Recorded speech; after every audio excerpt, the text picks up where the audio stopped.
श्री गुरु चरण सरोज रज निज मन मुकुर सुधारी। वरुणहु रघुवर विमल जस जो दायक फल चार। बोलिए सियावर रामचंद्र की जय। सिय राम मैं सब जग जानी, करऊं प्रणाम जोर जुग पानी।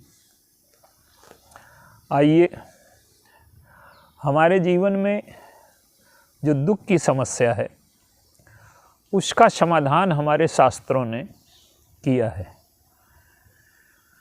हमारे शास्त्र जो हैं वो मानसिक चिकित्सा के ग्रंथ हैं,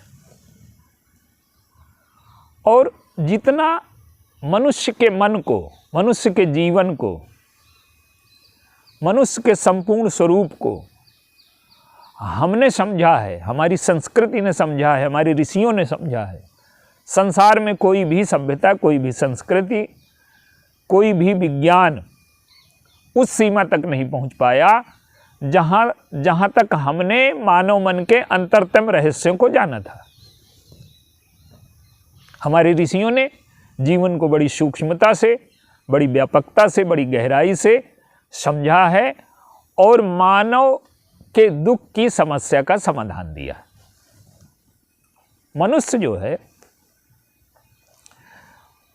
जब बीमार होता है, किसी वैद्य के पास जाता है, तो वैद्य ये नहीं देखता कि इसके पास कितनी संपत्ति है, इसका रूप कैसा है।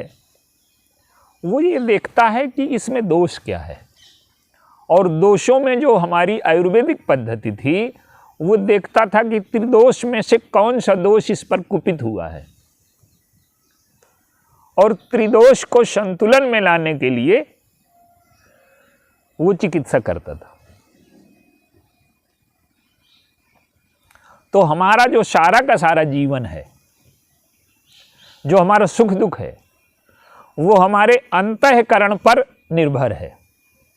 अंतःकरण अगर हमारा स्वस्थ नहीं है तो हम बाहर चाहे जितने भौतिक उपाय कर लें, हमारे दुख की समस्या का समाधान होने वाला नहीं। आज मनुष्य को बहुत बड़ा भ्रम हो गया है कि हमारे पास बाहर की वस्तुएं उपलब्ध हो जाएंगी तो हमारे अंदर के दुख की समस्या का समाधान हो जाएगा, जबकि ये संभव नहीं है। बाहर की वस्तुओं से अंदर की समस्या का समाधान कैसे होगा? आइए एक दृष्टांत के माध्यम से इसे समझने का प्रयास करें। भगवान राम लंका में सुबेल शैल पर बैठे हैं। लंका में 3 शिखर हैं, रजोगुण, तमोगुण, सतोगुण। रावण जो है रजोगुण के शिखर पर बैठा है, तमोगुण और रजोगुण पर लंका बसी हुई है, और सतोगुण का शिखर खाली है। वहां भगवान राम बैठे हैं। उन्होंने, उनका जो मंत्रिमंडल है उससे एक प्रश्न किया कि चंद्रमा में कालिमा क्यों है। कहने का तात्पर्य यह है कि चंद्रमा मन का प्रतीक है, चंद्रमा मन सो जाता है। तो चंद्रमा में प्रकाश है, माने जीवन में सुख की मात्रा अधिक है, लेकिन कालिमा भी है, दुख भी है। तो वो ये देखना चाहते हैं कि भक्त, ये जितने भक्त हैं वो अपने अंतःकरण में कहाँ बैठे हैं। देखिए, हम जहां बैठे होते हैं उतना ही हमें दिखाई देता है, उससे ज्यादा हम देख नहीं पाते। अगर व्यक्ति लोभ में बैठा है तो अर्थ से ज्यादा उसे जीवन में कुछ दिखाई न देगा। अगर वो काम में बैठा है तो उसे सुंदरता के अलावा संसार में कुछ न दिखाई देगा। अगर अहंकार में बैठा है तो सत्ता और पद से ज्यादा उसे कुछ दिखाई देने वाला नहीं। तो व्यक्ति को जो दिखाई देता है वो अपने अंतःकरण से दिखाई देता है। आंखें देखती अवश्य हैं, पर जब तक मन साथ में ना हो तब तक दिखाई नहीं देता। भगवान राम ने लक्ष्मण जी को अलग रखा। लक्ष्मण जी विद्यार्थियों में नहीं आते, उनके वो अलग हैं। अब उन्होंने प्रश्न किया कि मन में दुख कहां से आया, चंद्रमा में कालिमा कहां से आई। तो पहले सुग्रीव जी कहते हैं कि शशि मह प्रकट भूमि के छाई, भूमि की छाया चंद्रमा में पड़ रही है। अब सुग्रीव को भूतकाल का दुख अभी भूला नहीं है। बाली से जो मार पड़ी है, जो अपमान हुआ है, जीवन में जो उन्हें समस्याएं झेलनी पड़ी हैं, जो दुख अपमान पीड़ा का दंश उन्होंने झेला है, वो याद है। तो कहते हैं कि दुख भूतकाल की स्मृति है। ये सुग्रीव का जो जीवन है, जहां बैठे हैं वो, वहां से जवाब दिया उन्होंने। विभीषण उत्तर देते हैं, विभीषण जी कहते हैं कि मारे उराव शशि कह कोई, उर्मह परी श्यामता सोई।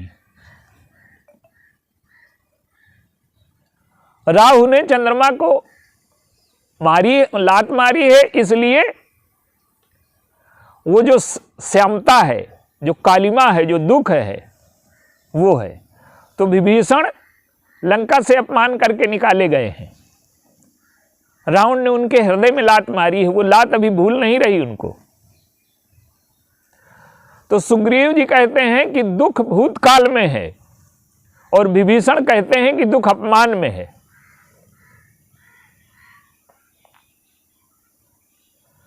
अब अंगद जी जवाब देते हैं।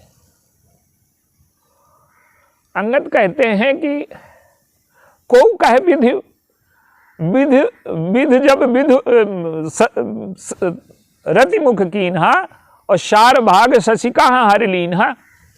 अंगद जी कहते हैं कि जब ब्रह्मा ने रति का निर्माण किया तो चंद्रमा से अमृत निचोड़ लिया और उससे रति का निर्माण किया।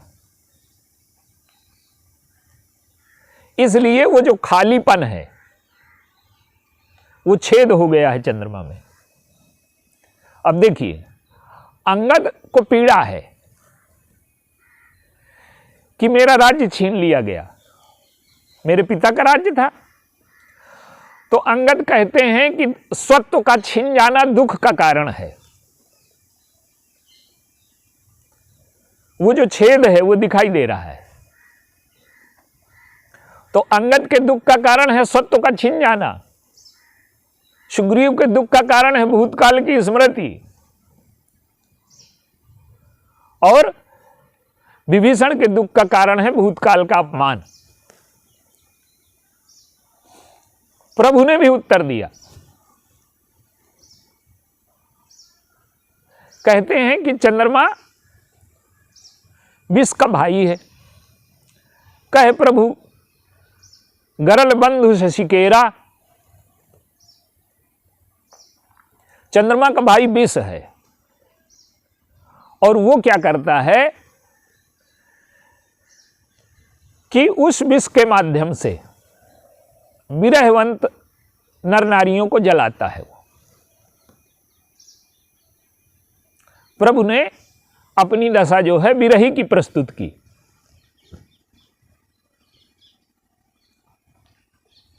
अब देखिए, चंद्रमा में अमृत है, लेकिन अगर व्यक्ति विरह में बैठा है तो उसे विष का अनुभव होगा।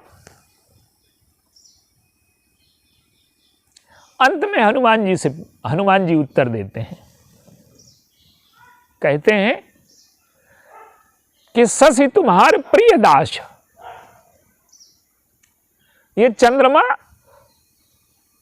तुम्हारा दास है, और तव मूरत विधु उर्वसति सोई श्यामता आभास। आपकी मूर्ति उसके हृदय में रहती है। चंद्रमा ही काला थोड़ा है, आप भी काले हो, और उसी श्यामल मूर्ति को चंद्रमा अपने हृदय में बसाए है। अब देखिए, जितने लोग हैं सबने दुख की समस्या बताई, दुख यहाँ है, दुख वहाँ है, दुख वहाँ है। लेकिन हनुमान जी ने दुख की समस्या का समाधान बताया। क्या? कि जब हम ये देख लेते हैं कि ईश्वर ने हमें इतने दिन तक सुख दिया, हमने स्वीकार किया। हम कभी शिकायत नहीं करते कि इतना सुख हमें क्यों दे रहे हो। और अगर एक दिन दुख दे दिया, मनुष्य का स्वभाव बड़ा विचित्र है, वो दुख तो चाहता ही नहीं है। सुख के बीच में, जैसे भोजन के बीच में एक कंकड़ आ जाए तो समस्या हो जाता है।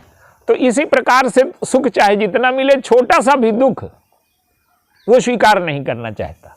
लेकिन जीवन की बनावट ऐसी है कि बिना दुख के रह नहीं सकता व्यक्ति, वो तो रहेगा। दुख और सुख मिलकर के बने ही हैं, ये सगे भाई हैं। ये तो अगस्त जी के प्रसंग में बताया गया कि ये आतापी बातापी हैं। जहां हमने सुख को स्वीकार किया तो दुख को भी निमंत्रण दे दिया। संसार का कोई ऐसा सुख नहीं है जो दुख से मिल करके ना बना हो। पत्नी मिली, बहुत सुंदर है, लेकिन जब वियोग होगा तो जितना सुख मिला है उतना दुख मिलेगा। चाहे धन हो, चाहे पत्नी हो, चाहे ऐश्वर्य हो, चाहे युवावस्था हो, युवावस्था जाएगी तो दुख होगा। तो जीवन में जितनी भी वस्तुएं मिली हैं, संसार का नाम ही है जो सरक जाए, जिसे पकड़े नहीं रखा जा सकता। तो यहाँ चाहे धन मिले, चाहे यौवन मिले, जो भी मिलेगा वो छूटेगा अवश्य, सरकेगा अवश्य। तो व्यक्ति ये चाहता है कि ये हमेशा बना रहे, यही दुख का कारण है। लेकिन हनुमान जी कहते हैं कि अगर दुख में आप दिखाई देने लगे, इतना सुख दिया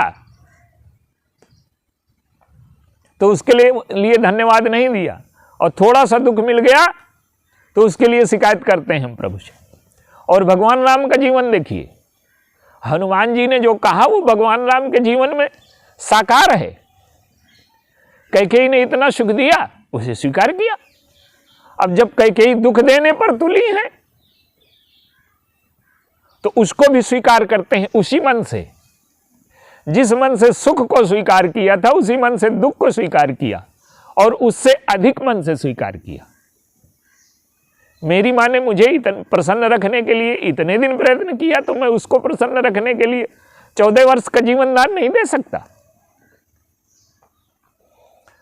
तो हमें जिससे मिला है, अगर उसका लौटाना पड़े, यही बात हमारे जीवन में है कि ईश्वर से हम सब कुछ लेने को तैयार हैं, मिलता भी है। जन्म हमारे हाथ में था क्या? युवावस्था, बचपन सब हमारे हाथ में था क्या? ये सब कुछ ईश्वर से मिला है। पर हम इतने कृतज्ञ हैं कि उसकी सारी भेंटें स्वीकार करके भूल जाते हैं। लेकिन जिनकी दृष्टि सूक्ष्म है, जो जीवन के सत्य को समझ गए हैं, जैसे हनुमान जी हैं, वो कहते हैं कि दुख में भी आप, सुख में भी आप। शंकर जी के ही अवतार हैं हनुमान जी। शंकर जी को देखिए, समुद्र मंथन में उन्होंने भाग नहीं लिया। देवता और दैत्य समुद्र मंथन कर रहे हैं अमृत की प्राप्ति के लिए। ये अमृत की प्राप्ति और मंथन ये जीवन का शाश्वत सत्य है। मनुष्य सुख की खोज में लगा है, वो सुख का अमृत, शांति का अमृत, आनंद का अमृत पाना चाहता है, और उसी के लिए जो कर्म करता है वही मंथन है। लेकिन अनायास उसमें दुख निकल आता है। सुख के मंथन में दुख निकलेगा ही। समुद्र मंथन में दुख निकल आया, विष निकल आया। अब देवता और दैत्य कोई उसे ग्रहण करने को तैयार नहीं है। भगवान विष्णु ने कहा कि इसे शंकर जी को पिला दो। अब शंकर जी के पास लेकर के गए। दूसरा कोई होता तो कहता, भगो यहां से, मुझे विष पिलाने आए हो। तो उन्होंने कहा कि किसने भेजा? कहें भगवान विष्णु ने भेजा। तो उन्होंने कहा कि वो स्वयं भी विष पी सकते हैं, और विष उन पर कोई असर भी न डालेगा। लेकिन मेरी महिमा बढ़ाने के लिए, मेरी कृपालुता बढ़ाने के लिए, मेरा स्वरूप कितना कृपालु है ये संसार में प्रकट हो जाए, ये हमारे ऊपर प्रभु की कृपा है। कोई आपको विष पिलाए तो कृपा लगेगी। तो शंकर जी ने वो विष पान कर लिया। ईश्वर के बस का नहीं है विष पान करना, ये विश्वास के बस की बात है। तो शंकर जी दुख और सुख, इसीलिए देखिए शंकर जी के साथ सारे असगुण रहते हैं। भगवान राम के विवाह में सारे सगुण गए, लेकिन शंकर जी सारे असगुण लेकर के गए। नाम प्रसाद शंभु अविनाशी और साजी अमंगल मंगल राशि। वो कहते हैं कि जिसने ईश्वर के नाम का सहारा ले लिया, जिसने ईश्वर का सहारा ले लिया, उसके जीवन में जो दुख हैं वो सुख में बदल जाएंगे। और हमारे जीवन की समस्या यही है कि हमारे सारे सुख दुख में बदल जाते हैं, क्योंकि जिसने दिया हम उसी को भूल गए। तो हनुमान जी कहते हैं कि मनुष्य के जीवन में दुख है, और उस दुख की समस्या का समाधान ये है कि उसे ईश्वर से जोड़ दे। और जब हम अपने दुख को ईश्वर से जोड़ देंगे तो हमारे जीवन में दुख की समस्या का समाधान हो जाएगा। वो दुख भी, वो विष भी। मुनियों के जीवन में तपस्या है, कष्ट है, लेकिन वो तपस्या, वो कष्ट, वो अमृत की सृष्टि करती है, ईश्वर से मिला देती। तो जो तपस्या है, जो कष्ट है, जो दुख है, अगर हम उसे भगवान से जोड़ देते हैं तो हमारे जीवन को धन्य बनाने वाला है। वो विष अमृत में बदल जाएगा, वो दुख सुख में बदल जाएगा। हमारा जीवन आनंद से परिपूर्ण हो जाएगा। हमारे जीवन में जो दुख है, तनाव है, उदासी है, चिंता है, पीड़ा है, ये सब समाप्त हो जाएगी। तो चंद्रमा की जो श्यामता है वो हमारे मन का चित्र है। और हमारे अंतर मन में यदि हम प्रभु की श्यामता को बसा लें, प्रभु के रूप को बसा लें, उनके नाम को बसा लें, उनकी लीला को बसा लें, नाम रूप लीला धाम किसी को भी बसा लें, तो हमारे जीवन में दुख की समस्या का समाधान हो सकता है। बोलिए सियावर राम।